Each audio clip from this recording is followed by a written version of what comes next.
I'm inside a little room speaking to you through a hole, and I can't hold myself up. My legs ain't working.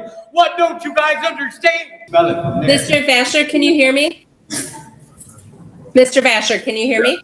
I'm Magistrate Garwood. I'm going to be handling your cases today. Right now, I have two cases for you, 25F5-5772FY and 25FB-1424FT. Tell me your full and complete name. First name, Thomas Walter Eugene Vasher.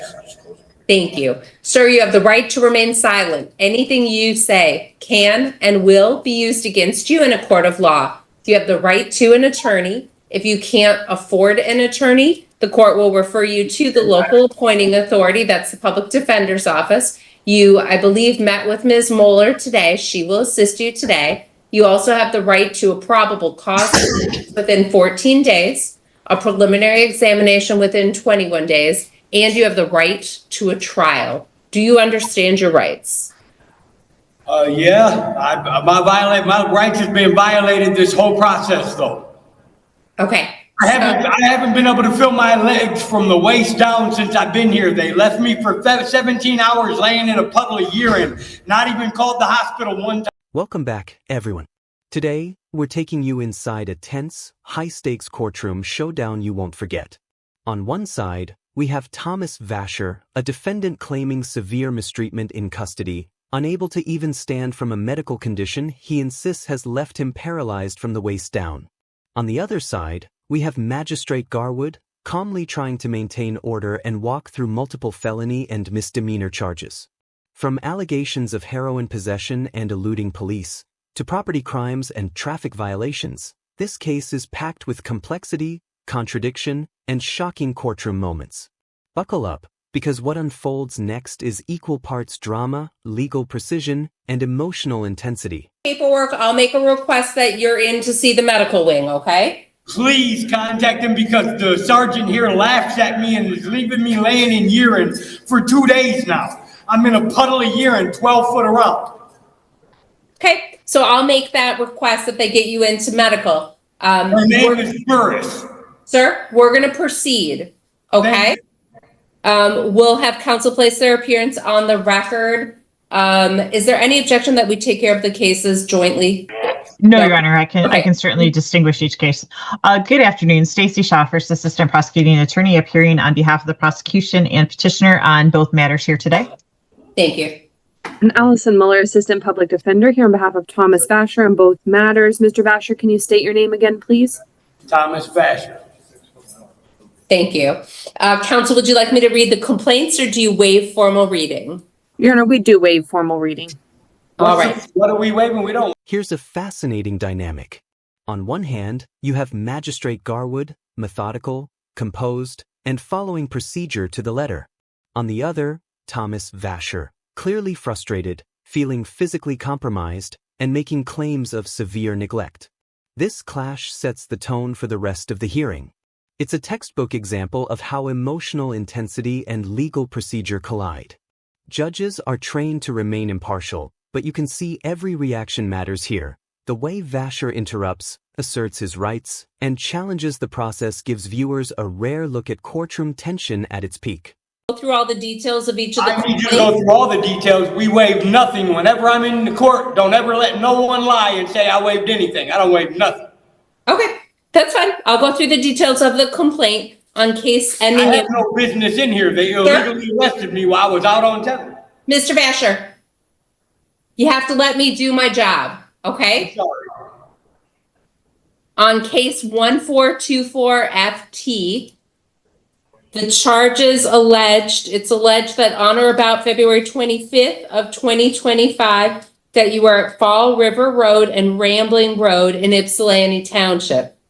Count 1 alleges that you were the driver of a motor vehicle. You were given a visual or audible signal by hand-voiced emergency light or siren by Deputy Clark, a police officer who was in uniform. The officer's vehicle was identified as an official police vehicle acting in lawful performance of his or her duties, and they directed you to bring your vehicle to a stop, and that you did willfully fail to obey that direction by See, that's why they increasing. wanted it to waive. You have to let me finish talking or else we won't be able to Charge you do with a different charge. Mr. Vasher, this is how this works. You let me do my job, and then I'll I let can't you. hear you though. I'm not even in a place where I can hear you. I'm inside a little room speaking to you through a hole, and I can't hold myself up. My legs ain't working. What don't you guys understand?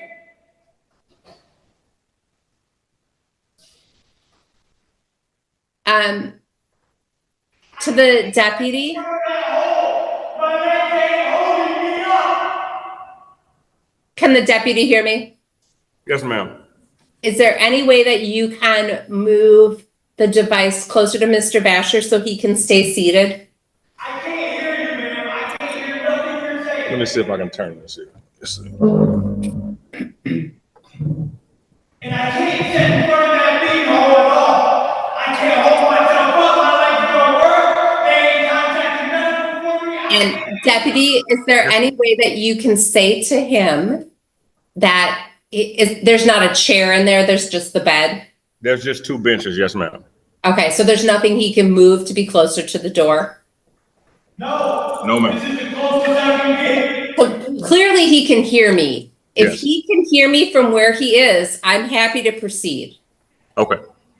Can you check with him? Can you hear Mr. Vasher? Say it. Can you hear the judge? No, I can't hear you. Mr. Vasher, can you hear me? I can hear you. So that sounded like, yes, I can hear you. Yes. All right, Mr. Vasher, I'm going to continue. I need you not to interrupt me. If you interrupt me, then I can't do what I need to do. Your first word, and after that, I can't hear shit. Okay, so at the jail, are there any other accommodations that you can make so that he's somewhere where he can hear me fully? Yeah, there's a lot of combinations. They got wheelchairs, they got everything. Yes, Your Honor. Could you give me 1 minute? I'm gonna get another officer. We're gonna see if we can open this door up. Okay. Okay, thank you. Mark. Oh, I know he can hear me. It is clear he can hear me because he's responding to me. Yeah, it's an issue of not interrupting me.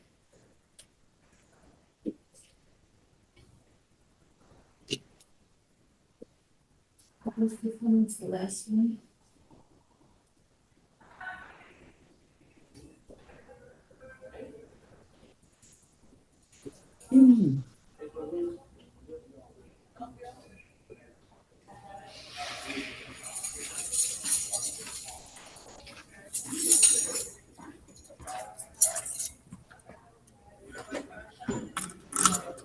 This will be interesting. Now the legal fireworks begin. Vasher faces multiple charges, including eluding police, controlled substance possession, reckless driving, and unlicensed operation of a vehicle. Notice the complexity here. Each charge carries separate potential penalties, ranging from jail time to fines, license suspension, and even restitution. For viewers, this is an important moment to understand how layered criminal charges work. The court must clarify each, and Vasher's interruptions illustrate a common defense tactic: confusion and denial to try and regain control of the narrative. But the judge is clear: these are the facts, and every charge has legal weight. Hey, I'm not buying you, I'm not. I ain't gonna threaten you.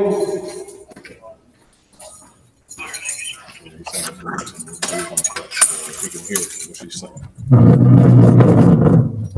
Not a violent person in the first place. Vasher, come on over. I can't. I cannot. I will not. I can't. We've already been through this. She said that she's getting under this person's head about it. So. Vasher, you were just standing up. I know. I tried standing. I can't stand. My Mr. legs Vasher, are Mr. here. She's speaking. Mr. Vasher, Yes, ma'am. from where you are right now, can you hear me? I can hear you now. All right, I will proceed on the condition that you do not interrupt me. I'm listening. If you interrupt me, I'm going to stop and we'll take care of this tomorrow. Okay. All right. The complaint alleges that on February 25th of 2025, that you were in Ypsilanti Township, that you were given a visual, audible or a signal by hand, voice, emergency light, or siren by a deputy who was in uniform and in a police vehicle that was identified as an official police uniform or official police vehicle.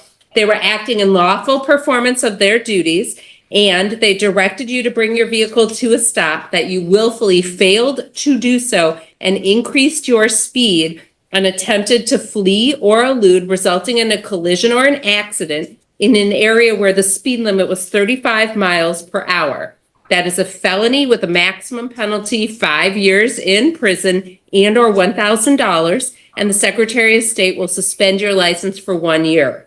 Count 2 alleges that you did knowingly or intentionally possess less than 25 grams of a mixture containing heroin. I've never had heroin in my life.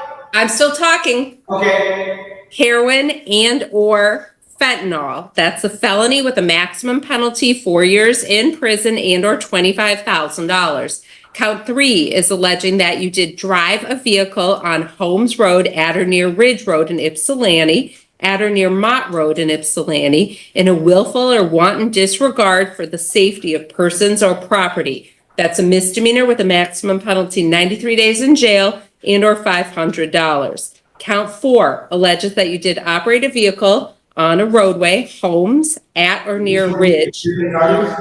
I'm still talking. In Ypsilanti while under the influence of a controlled substance. That's a misdemeanor with a maximum penalty 93 days in jail and or $100 to $500 and or 360 hours of community service, rehabilitative programs, vehicle immobilization if you have a mandatory prior similar conviction. You may be responsible for cost of prosecution, and you may have to reimburse the government for emergency response. Count 5 of this alleges that you did operate a motor vehicle with no license or multiple licenses, or with the wrong class of license. That is a misdemeanor charge. This is where the emotional drama hits. Vasher's repeated references to lying in his own waste and not receiving medical attention serve two purposes: a genuine plea for help and a subtle challenge to the court's authority. Watch how the judge calmly navigates these claims without losing control. For viewers, this is a moment to consider: how much does emotion influence perception in a courtroom? And how do judges weigh personal distress against the hard facts of the law? This tension between human suffering and legal obligation is exactly why courtroom videos like this go viral.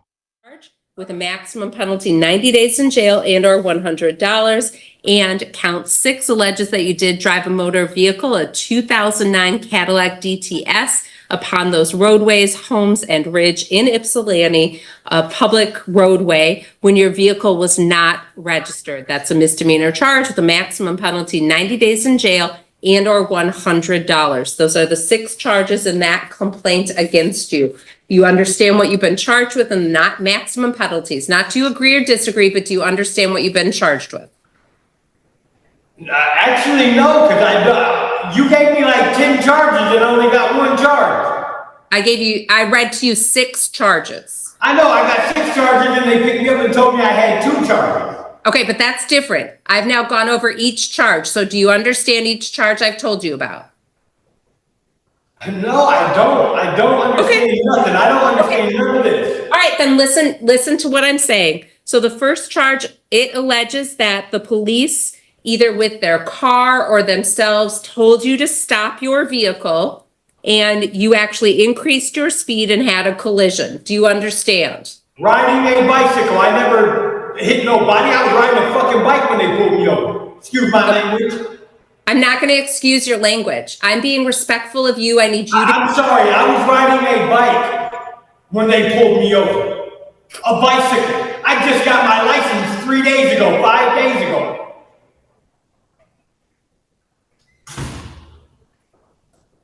This is from February of 2025. I just got my license 5 days ago. I don't care when you got your license. These charges are from February. So do you understand what you're being charged with from February? I'm being charged with whatever you said, I guess. Whatever you say is what I'm being charged with. Okay, great. Then I'm going to go on to the other complaint. The other complaint ends in 5772.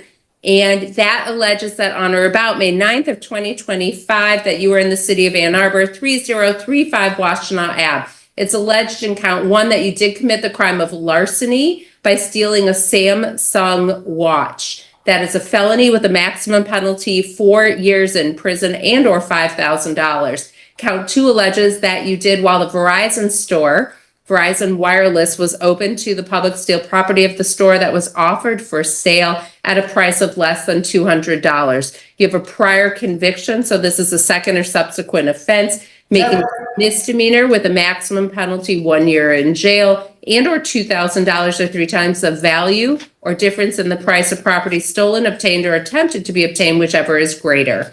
Do you understand those 2 charges? Oh, yes, but I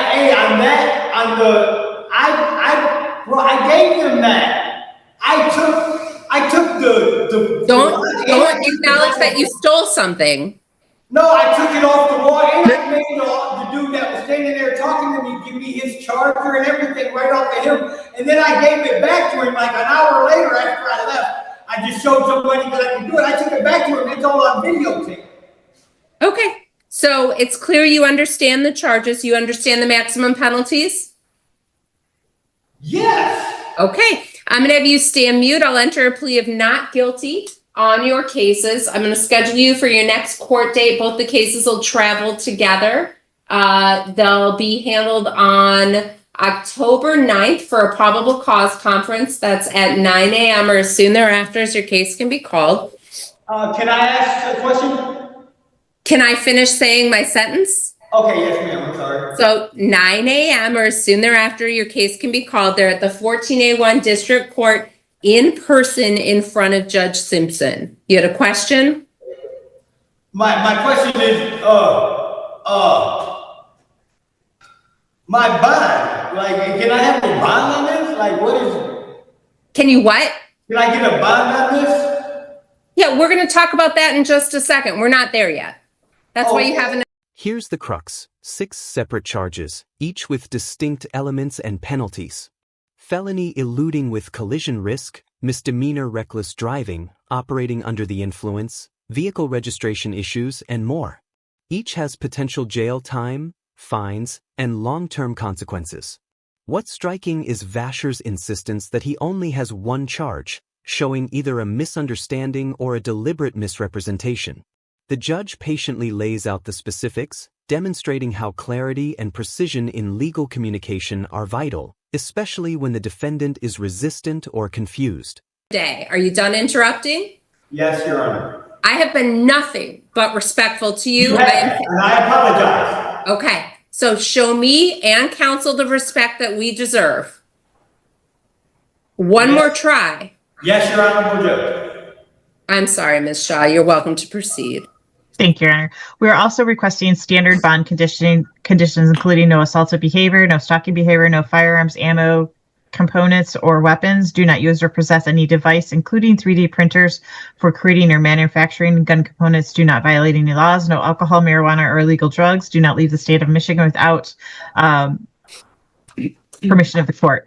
We're requesting the $20,000 surety bond because the defendant is charged with multiple felonies. He has an extensive criminal history. His behavior in this case endangered everyone on the roads and nearby, and his substantial drug abuse problems likely make him a threat to both himself and those around him. It would be in the best interest of the suspect in the community to place this financial figure on him. We're furthermore requesting no driving of any motor vehicle or transportation device. To give you a brief synopsis of the facts of this case, Your Honor, it's my understanding that the vehicle was observed with no valid or visible license plate, driving at a high rate of speed and crossing the center line. Police tried to effectuate an emergency traffic stop. Speeds increased anywhere from up to 439 at one point up to 86 miles an hour, mostly in residential areas. At one point, the defendant's vehicle crashed into a church at the corner of Allen Road and Forest Road. The defendant was observed to be reaching down under his seat, so officers drew their service weapons as it appeared that the defendant was going to flee the vehicle. The vehicle was still in drive at the time. He was refusing to comply with commands at the time, and it was taken down at that time. So those are the reasons for the facts in that case. With regards to the larceny in the building involving the Samsung 7 watch, we are requesting